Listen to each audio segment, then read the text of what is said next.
What's up, man? It's your boy, Villain again, man. All right, so look, so this next part is the actual last part. All right, so we're gonna go ahead and get into this, man. I'm gonna touch our heads up, but first, my name's Villain. How you doing? If you're new here, hit the subscribe button for your boy, and hit that like button for your boy, so we can get this video out there, man. Get these videos out there, man. But no, um, I don't edit any of my videos and do it all straight from the computer. I got a shitty computer, so of course these shits ain't getting edited. But you feel me? Y'all gonna still get a good quality video. Alright. Just gotta bear with me until I get a new decent setup. Alright. But yeah, man, let's go ahead and get into this video. If y'all ain't watched the last video, it's gonna be up here, somewhere. Hold on. Up here, somewhere. It's gonna be one of them. Alright. So make sure y'all, you know what I'm saying, go watch that first. That's the first part of the video. And then we're gonna get into this last part. Alright. So let's go ahead and get it, man.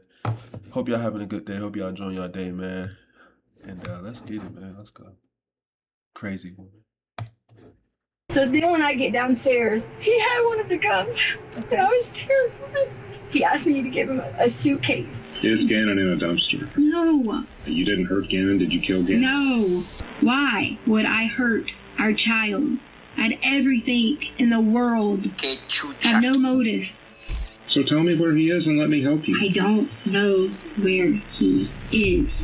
All I can tell you is, I did not hurt him. When Gannon returned home on the 27th of January, a doorbell camera had captured audio of neighborhood dogs being sent into a frenzy by what appeared to be Gannon screaming.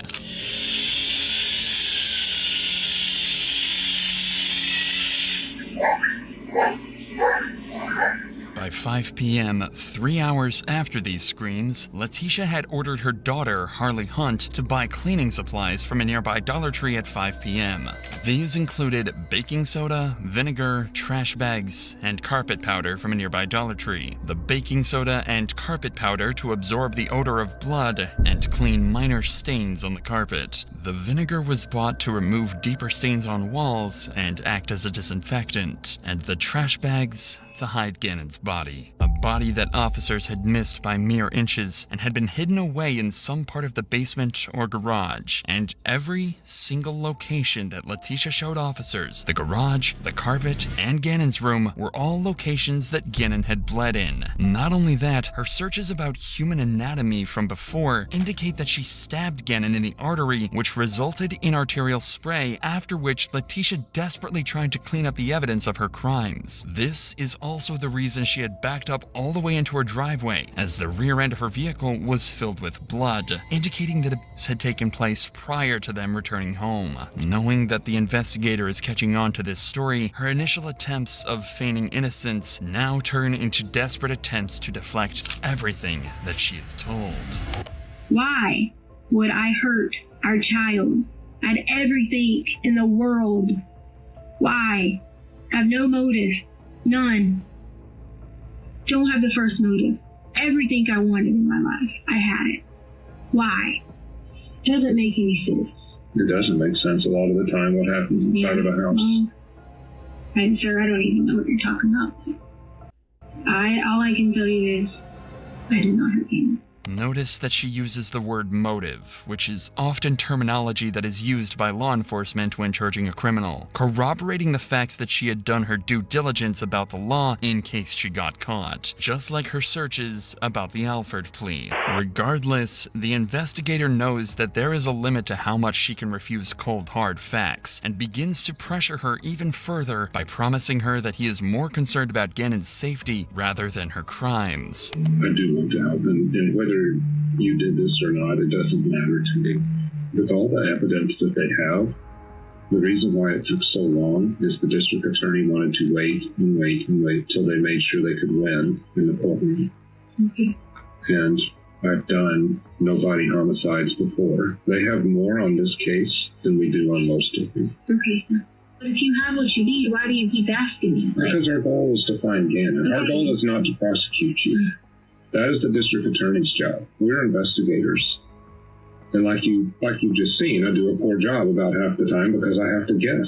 Because as much as we tried to track you with your cars and your phones and whatever else, there are gaps.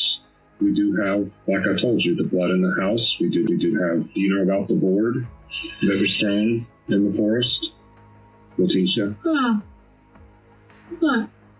I'm sorry, sir. What? The board that has Gannon's blood on it that was thrown in the forest. Okay. So all right, so what? It's got your DNA on it. Presented with such overwhelming evidence, a suspect would usually crack under the pressure and allow themselves to be arrested. In Letitia's case, however, not only does she keep refuting everything the detective has to say, but even goes as far as accidentally giving him even more incriminating information.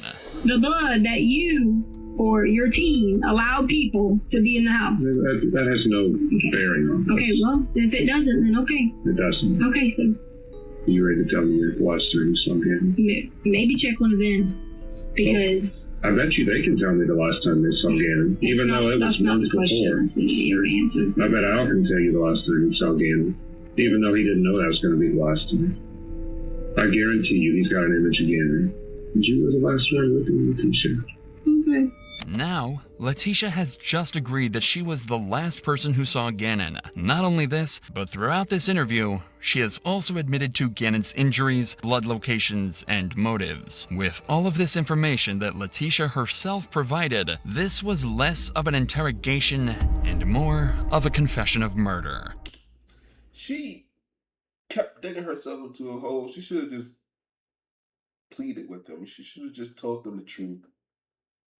And then give her a reason why. I really want to know the reason why. What was the point? To get back at Albert? I think that's what it was. Get back at her husband. It's crazy, bro. Crazy world. I'm going to say this again. Watch who you have kids with. Watch who you bring around your kids if you already got kids. It's a crazy world we live in. Evil. Letitia was a broken individual. She cast aside her husband and 2 children because of 2 major reasons. 1, Albert's job in the National Guard made her resent him and wish she was married to someone better. 2, her extreme inferiority complex towards Gannon's biological mother, Landon Bullard. It was later found that during the candle incident, Gannon had wished for his mom to be present, which sent Letitia into a psychotic break, and she attempted to mask a murder in the form of an accidental fire. This failed attempt only added fuel to the fire, so the very next day she called in a vacation from work and spent the day brutally murdering Gannon and erasing any traces of her crimes. With these findings, there was no escape for Letitia, and 8 days after this interview, she was officially arrested for her crimes. And while being transported to a county jail, out of pure frustration and insanity, she turns to the only other option she has, becoming a fugitive.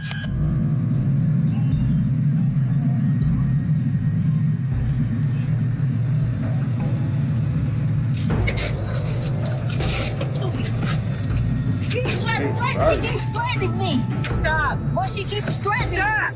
Stop it. Well, she keeps on threatening me. I have stopped it. She keeps on. She got out of the restraints. She keeps on. Threatening me. I will for you. She keeps threatening me. arm down. Put your arm down. Well, she keeps threatening me the whole time. Tisha? I will with you. I said I would with you. Give me your arm now. Well, I said I would with you. I said I would with you. I said I would with you. I'm just asking to breathe. That's it. Just to breathe. That's all I want to do is breathe. You're hurting my arm. My phone is jacking. You're hurting my arm. You're hurting my arm. Lisa, I just stop. want my arm. It's hurting my arm. Just let my arm out. It is ironic that Letitia complains about not being able to breathe, about how her arm hurts and how she's uncomfortable. Yet, when she did even worse to poor Gannon, she was filled with nothing but ecstasy and couldn't help but laugh in the face of the officers. Right. Even more tragically, the circumstances that Gannon's body was found in would prove that his death was not instant. It was slow and painful. On March 17th, 2020, 49 days after his murder, a maintenance worker found a suitcase under Escambia Bay Bridge in Pace, Florida, 1,300 miles away from the Stouch home, and inside was Gannon's body. Autopsies done on the body showed high levels of acetaminophen and hydrocodone. While these are generally pain medications, hydrocodone was never prescribed to Gannon. It was prescribed to his father, Albert Stouch, who kept the prescription hidden in his nightstand, the location of which only Letitia was aware of. This means he was forcibly drugged to reduce the pain of his injuries, possibly in an attempt to fuel Letitia's sick fantasies. However, this was not the end of it. A gunshot wound in his jaw meant that after Letitia had her fun, she ended his life almost immediately. So then when I get downstairs, he had one of the guns. Nah, bruh. That's bad, dog. That's bad. Watch y'all have kids. I'm gonna keep saying that, bro. Watch y'all have kids, man, and watch who watching over y'all kids, bro. Cause what? I'll be in jail. I would be in jail myself for something like that. That's crazy work, dog. What in the world? So you had fun doing what you was doing, and then you gonna do that to him at the end? Keep y'all some kids safe out here, bro. That's all I can say is keep y'all kids safe out here. Because these people out here are sick-minded individuals ready to prey on somebody's child. It's crazy, bro. Evil world, man. Evil. I ain't gonna lie. Remember, man, he was right. He was right. Mary Man was right. It is evil. It is. Hey man, that's the end of this video, bro. Hey man, if I can give y'all some advice, don't be out here having kids with random people, and don't fall in love with crazy people. And if you spot the craziness, don't just ignore it. Make sure. Ooh, I just thought about something. My ex was crazy too. And she would get jealous whenever I would call like my little niece like beautiful and stuff. Like what? Hey man, y'all watch out for a girl named Sarah. That's all I gotta say. Watch out for a girl named Sarah. She might be on that too. She from Iran too, so I'm just playing. All right, let me stop. Hey man, peace.